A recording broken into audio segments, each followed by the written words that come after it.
भूतिया कहानी, वो अजीब हवेली। ये कहानी एक छोटे से गांव की है जो घने जंगलों के बीच बसा हुआ था।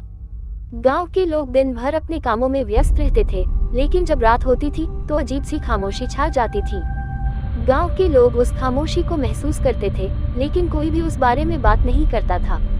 इसका कारण था गांव के पास स्थित एक पुरानी हवेली जो एक रहस्यमय अतीत से जुड़ी हुई थी। ये हवेली काफी समय से खाली पड़ी थी, लेकिन लोग कहते थे कि रात को हवेली से अजीब आवाजें आती थी।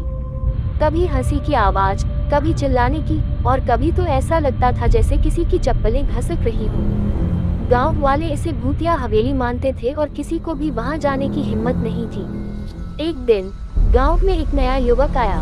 उसका नाम अरुण था। वो एक साहसी और उत्साही व्यक्ति था और उसकी यह आदत थी कि वह रहस्यों की तलाश में निकल पड़ता था। गांव में आते ही उसने हवेली के बारे में सुना और उसकी उत्सुकता और बढ़ गई। उसने तय किया कि वह हवेली की रहस्यमय आवाजों और घटनाओं का कारण ढूंढेगा। अरुण ने हवेली का रुख किया। गांव के बुजुर्गों ने उसे सावधान किया था, लेकिन उसने उनकी चेतावनियों को नजरअंदाज करते हुए अपनी यात्रा शुरू की। हवेली का दरवाजा काफी पुराना था और जंग लगा हुआ था। जब अरुण ने दरवाजा खोला तो भीतर घना अंधेरा था और हवेली की दीवारों पर महीनों की धूल जमी हुई थी। हवेली के अंदर कदम रखते ही उसे एक अजीब सी ठंडक महसूस हुई। वो आगे बढ़ता गया और तभी उसे कुछ हलचल सुनाई दी। कोई धीरे धीरे चल रहा था, जैसे कोई पीछे से उसका पीछा कर रहा हो। अरुण मुड़कर देखता है, लेकिन वहां कोई नहीं था। उसकी धड़कनें तेज हो गईं। उसने हिम्मत जुटाई और आगे बढ़ता गया।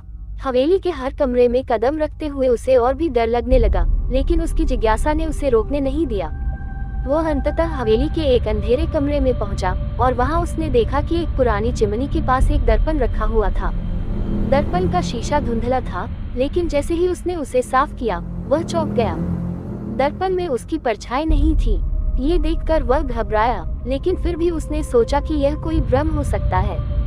जैसे ही वह दर्पण से हटने लगा, अचानक कमरे का तापमान और गिर गया। उसे महसूस हुआ कि कुछ गलत हो रहा था। तभी कमरे के कोने से एक हल्की सी आवाज आई, तुम नहीं बच पाओगे। अरुण का दिल कांप उठा। वह चिल्लाते हुए कमरे से बाहर भागा, लेकिन हवेली की दरवाजे और खिड़कियां अपने आप बंद हो गए।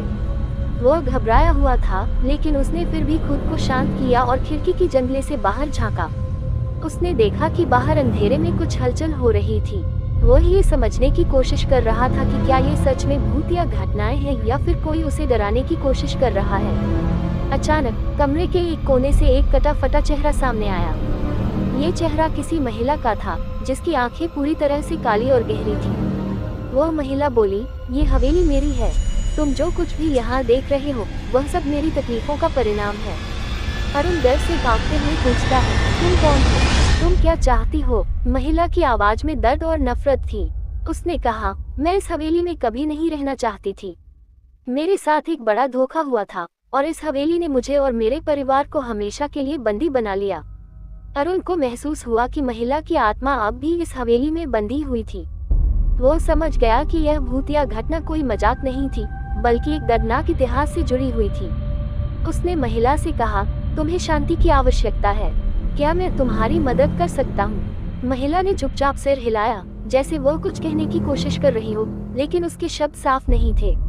अरुण ने फिर भी उसे शांत करने का प्रयास किया और हवेली के पुराने रिकॉर्ड को खंगालना शुरू किया।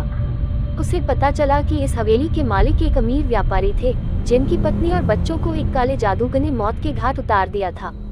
उस जादूगर ने उन्हें हवेली में बंद कर दिया और तब से उनकी आत्माएं यहाँ अटकी हुई थी। अरुण ने गांव के पंडित से मदद ली और पवित्र अनुष्ठान किया। जब वह अनुष्ठान पूरा हुआ तो हवेली की हवा हल्की और शांति से भर गई। महिला की आत्मा को शांति मिली और हवेली में छाई अजीब सी खामोशी अब टूट गई। अरुण ने वह अनुभव अपने जीवन का सबसे भयानक और रहस्यमय अनुभव माना, लेकिन उसे ये भी एहसास हुआ कि आत्माओं को शांति देने के लिए साहस और दया दोनों की आवश्यकता होती है। अब वह हवेली फिर से सामान्य हो गई थी और अरुण ने गांव को बताया कि जो चीजें हम नहीं समझ पाते, वे हमेशा हमारे डर का कारण बनती हैं। उसने ये सीखा कि किसी भी समस्या का सामना करने के लिए हमें हमेशा अपने डर से पार पाना होता है। यही थी उस भूतिया हवेली की कहानी।